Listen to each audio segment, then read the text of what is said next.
Hey, we're going to give everybody kind of a quick tour of the Eureka Springs machine. Or actually, it's two machines right here.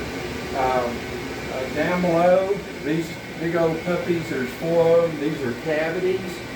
This is what separates our transmit frequency from, oh, you're not looking at this, it doesn't matter. Our transmit frequency from our receive frequency does all the magic. This is actually the VHF repeater right here.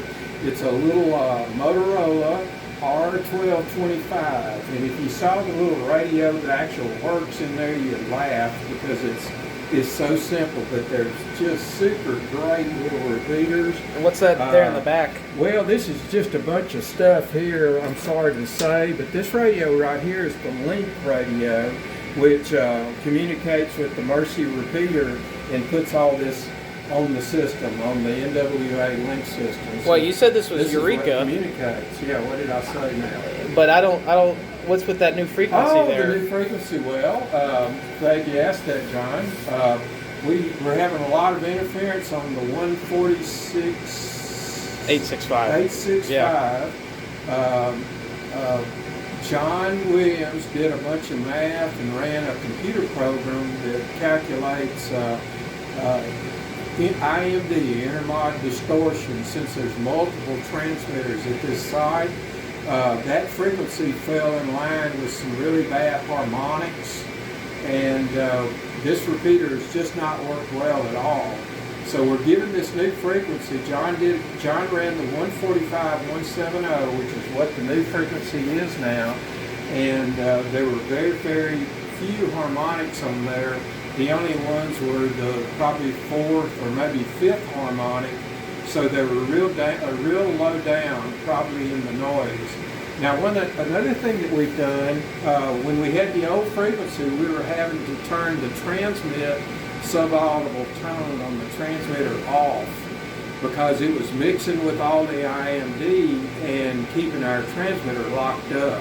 So now we're back in order or in line with all the NWA link system repeaters except for Green Forest.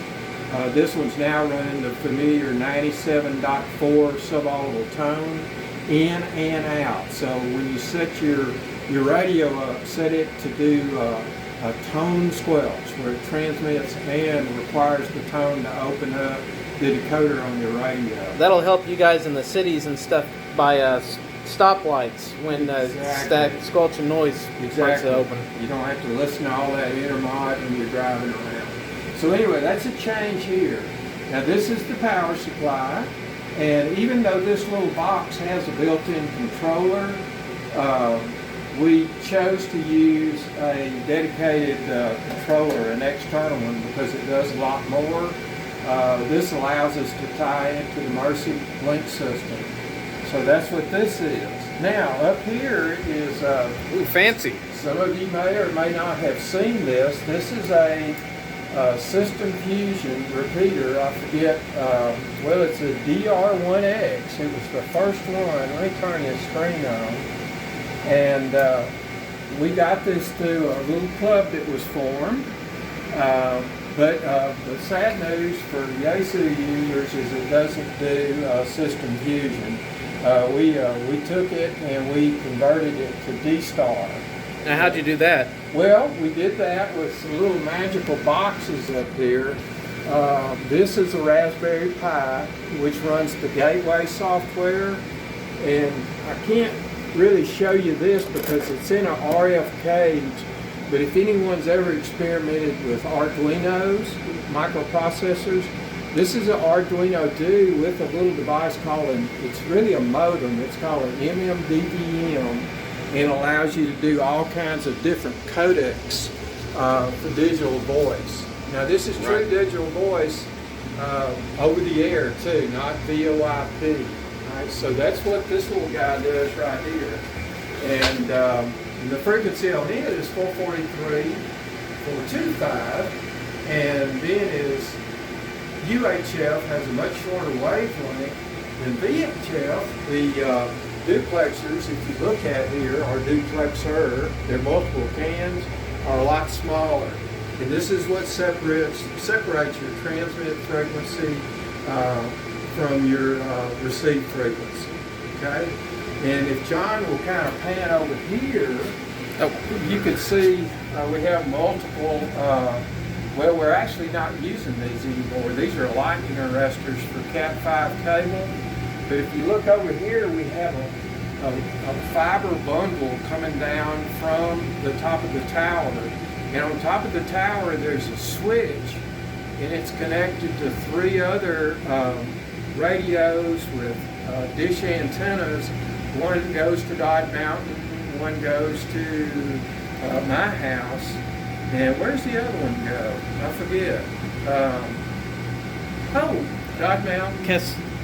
Well, yeah, one but it's not on the air. Yeah, Kessler's not on the air.